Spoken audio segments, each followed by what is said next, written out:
Konnichiwa, watashi wa Ritik desu, desu, desu. Oh, who am I kidding? Hey everyone, I am Ritik Agrawal, your host for today's video, and this video it's a special one because with this video I am starting a show, and this show will be called Should You Play. Now, what happens in this show is just basically I just review a game. I give you some pros and cons, and at the end of the episode, yes, we're calling it an episode. At the end of the episode, I tell you whether you should play this game or not. So, for our first episode, I am going to talk about whether you should play Horizon Zero Dawn PC or you should not. I'll judge this game based on some criterias, and those criterias are story, gameplay, combat system, other stuff that most people don't care about. I know that you might be wondering, why am I reviewing this game now after 3 years of its PlayStation release? I am reviewing it because it was released for PC just last month, and because I have a PhD in a certain, I don't know what the fuck I'm talking about, subject.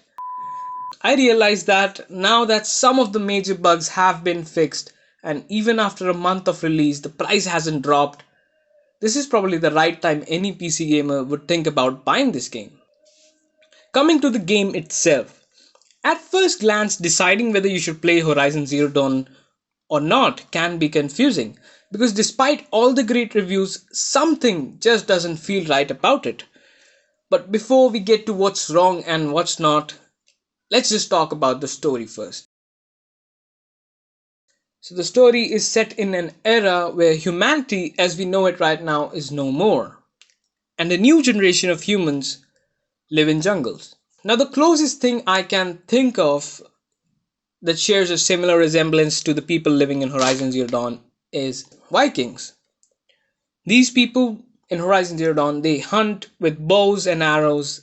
They live in a tribe. They follow tribal traditions. I mean, yeah, Vikings lived in clans, so that's different. Another thing that is very different is the flora and fauna in this game. Mainly just fauna, or as we call them, animals. Most of the animals in this game are robots. I know. They act and work like normal animals. They run when they are scared, they attack when they're hungry or threatened. In this post apocalyptic setting, we play as Aloy, a red haired woman who is an outcast with mommy issues. If you're wondering why is she an outcast, well, apparently in the near future, after humanity is wiped off the face of Earth and is reborn again, people still think that gingers have no soul.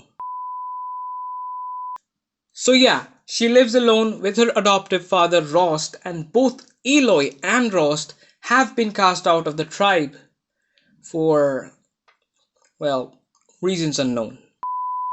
As Aloy, you get to explore this vast world, maybe even a little too vast at times. But yeah, you get to explore this vast world while you try to join the tribe and uncover the truth about who your mother was. And maybe try to solve the mystery of how there are robot animals who excrete wires for poop along the way. This is pretty much what I can tell you about the story without spoiling it. Now, it might not sound like a lot, but when you play this game, wanting to uncover the truth is what drives you to complete missions. Well, speaking of missions, let's talk about. So, as soon as I first started playing this game, the first thing I did was, well, this. I looked up on Google to recheck that this game was in fact made by Guerrilla Games, and that's because the gameplay of this game is a lot like Assassin's Creed. And when I say a lot, I mean in a way that this game feels more like an Assassin's Creed game than Assassin's Creed Odyssey did. Again, it's not everything like Assassin's Creed or the Tomb Raider. It's just that this game follows those age old stealth mechanisms. You must climb mountains and rock in order to reach objectives. And if you think I am kidding, this game even gives you your own eagle eye thingy. It's called a focus in this game, and of course, the things you can do with it are quite different than the eagle vision that you get in Assassin's Creed. But you get what I'm saying, or maybe you don't. For some people, having a similar game mechanism like this one is just amazing. It is what they want. But for others, having a gameplay that is just so similar to many of the known titles, it's it's just frustrating. And if you feel like I am stressing this too much, then it's probably because I belong to the latter category, the category who is fed up with having the same mechanisms in every game. That doesn't mean that there aren't things in this game that the people who belong to the latter category won't enjoy. Hunting, for one, is a good example of that. You get to hunt a lot of animals, robots, whatever these things are. Now, each of these animals have their own separate now, each of these animals have their own separate habitat, fight style, fight style.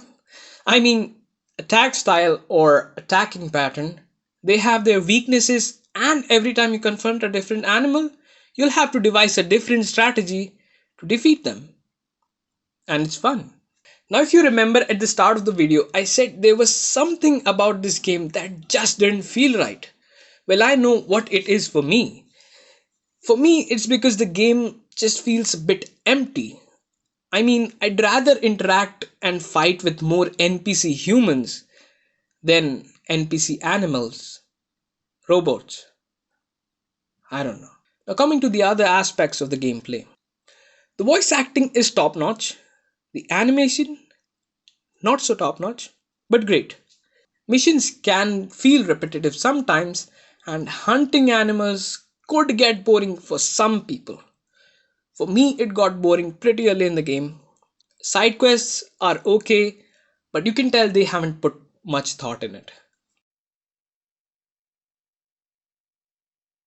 I want to keep it short, so I'll just skip the small stuff and tell you all about the big stuff. The combat is unlike most of the games because let's be honest, there aren't many games where all you do is hunt weird animals and shit. You start the game with a bow, some arrows, and a spear thingy.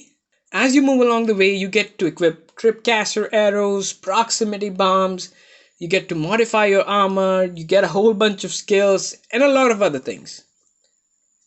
I'll put it this way, when you play this game, you'll go hunting big animals, and before you start hunting them, you'll come up with some sort of plan to defeat them.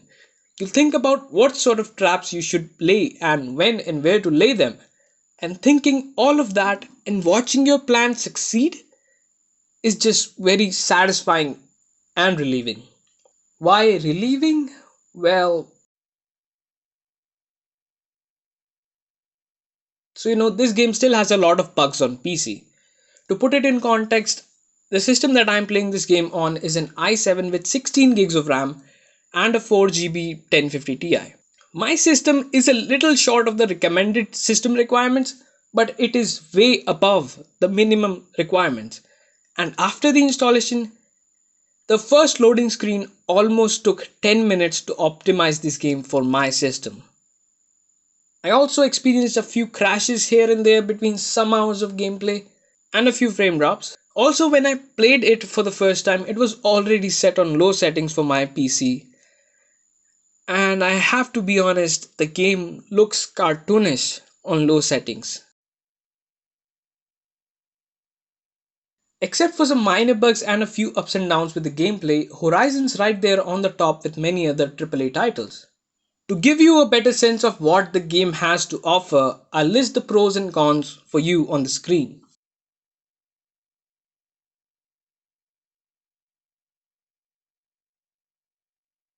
I say if you're running out of good titles to play and you have completed playing games like The Witcher 3, Assassin's Creed Odyssey, and other good titles, I say you should definitely check out this game. Also, if you like exploration, yes, this one's for you. However, if you are new at gaming or you skip games like The Witcher, the entire series, or most of the Assassin's Creed games, then I suggest you play those games first. Well, that's been it. I don't know if you have noticed or not, but this is my second video on this channel, and I'll try to post 2 videos a week. If you feel like this video helped you, please subscribe to my channel because I'll be making more videos just like this one. Thank you for watching. Peace.